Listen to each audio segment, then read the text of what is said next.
కొన్ని కథలు భయంతో కాదు, పశ్చాత్తాపంతో మొదలవుతాయి. ఆ రాత్రి నేను చేసిన ఒక తప్పు ఇప్పటికీ నన్ను వెంటాడుతోంది. ఈ మాటలు నేను ఎవ్వరికీ చెప్పలేదు, చెప్పాలని కూడా అనుకోలేదు.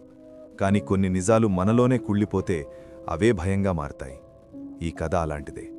ఇది నేను చూసిన భూతం గురించి కాదు, నేను తప్పించుకున్న ఒక క్షణం గురించి.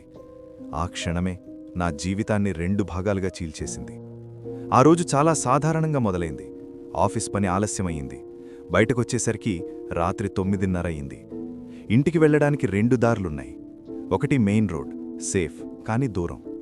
రెండోది అటవీ మధ్యలో ఉన్న షార్ట్కట్. ఊళ్ళో వాళ్ళు ఆ దారిని రాత్రిపూట ఉపయోగించరు. కారణాలడిగితే కథలు చెబుతారు. నేనవన్నీ నవ్వేసి వదిలేవాణ్ణి. ఆ రోజు నేను షార్ట్కట్ ఎంచుకున్నాను. బైక్ నడుస్తోంది. హెడ్లైట్ వెలుతురులో రోడ్డు మాత్రమే కనిపిస్తోంది.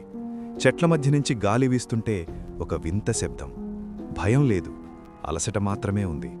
గడియారం చూశాను, 9:45. అప్పుడే రోడ్డు పక్కన ఒక ఆకారం కనిపించింది. మొదట స్పష్టంగా లేదు, నీడలా ఉంది. బైక్ దగ్గరయ్యే కొద్దీ అది మనిషని అర్థమైంది. ఒక అమ్మాయి, తెల్లటి చీర, జుట్టు పూర్తిగా విడిచిపెట్టింది. రోడ్డు పక్కన నిలబడుంది. ఆ రాత్రిపూట అటువంటి చోట ఒక అమ్మాయి. నా గుండె ఒక్కసారిగా గట్టిగా కొట్టుకుంది. ఆమె చెయ్యి కొంచెం పైకి లేపింది, ఆపమన్నట్టు. నా మనసులో 2 ఆలోచనలు ఒకేసారి వచ్చాయి. సహాయం కావచ్చు, ఇది సేఫ్ కాదు. ఆ రెండో ఆలోచనే గెలిచింది. నేను వేగం తగ్గించలేదు, ఆగలేదు, చూడకుండా ముందుకెళ్ళిపోయాను. అద్దంలో చూశాను. ఆమె నెమ్మదిగా చిన్నదైపోయింది.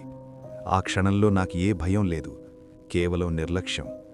అదే నా తప్పు. ఇంటికి చేరుకున్నాక నిద్రపట్టలేదు. ఎందుకో తెలియదు. అర్ధరాత్రి దాటాక ఒక్కసారిగా నిద్రలేచాను. గుండె వేగంగా కొట్టుకుంటోంది. చెవిలో ఒక మెల్లటి శబ్దం, నువ్వు ఆగలేదు. నేను కూర్చుని చుట్టూ చూశాను. ఎవ్వరూ లేరు. కల అనుకుని మళ్ళీ పడుకున్నాను. కాని అది కల కాదు. ఆ రోజునుంచి ప్రతి రాత్రి ఒకే సమయం, 12:07. గది చల్లబడిపోతుంది. గాలి లేకుండా కూడా చలి అనిపిస్తోంది. అద్దం ముందు నిలబడితే నా వెనక ఒక నీడ, మనిషి ఆకారం. ముఖం మాత్రం స్పష్టంగా ఉండదు. ఒక రాత్రి ధైర్యం చేసి అడిగాను, నువ్వెవరు? సమాధానం నా చెవిలో కాదు, నా లోపల వినిపించింది. నువ్వు చూసి వెళ్ళిపోయిన అమ్మాయిని. నా కాళ్ళు వణికిపోయాయి. శరీరం మొత్తం బరువుగా మారింది. ఆమె పూర్తిగా కనిపించింది. అదే తెల్లటి చీర, కాని ఇప్పుడు ముఖం కనిపిస్తోంది. కళ్ళు నన్ను అడుగుతున్నట్టున్నాయి, కోపంగా కాదు, బాధగా. ఆమె మాట్లాడింది, నాకు సహాయం కావాలి, ఒక్క నిమిషం. ఆమె కథ నెమ్మదిగా బయటపడింది. ఆ రాత్రి వర్షం, రోడ్డు ఖాళీ, వాహనం ఢీకొట్టింది. ఆమె పడిపోయింది. చావలేదు, కాని లేవలేకపోయింది. సహాయం కోసం నిలబడి ఎదురుచూసింది. ఒక్క వాహనం ఆగలేదు, నేను కూడా కాదు. ఆ మాటలు వినిపించగానే నా శరీరం మొత్తం చెమటతో నిండిపోయింది. నేను చంపలేదు అన్నాను. ఆమె నెమ్మదిగా చూసింది. కాని నువ్వు ఆపలేదు, అదే నిజం.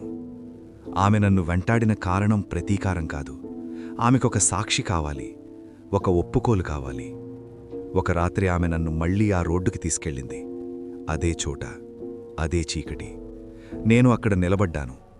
నా లోపల ఉన్న భయం కన్నా పశ్చాత్తాపమే ఎక్కువగా ఉంది.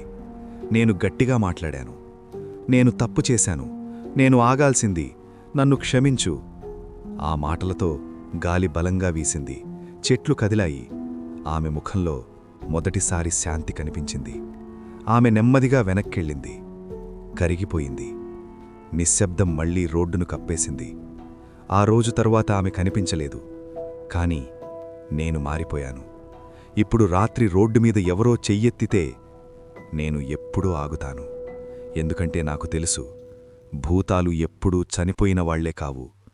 కొన్నిసార్లు మనలో బ్రతికే పశ్చాత్తాపమే మనల్ని వెంటాడుతుంది.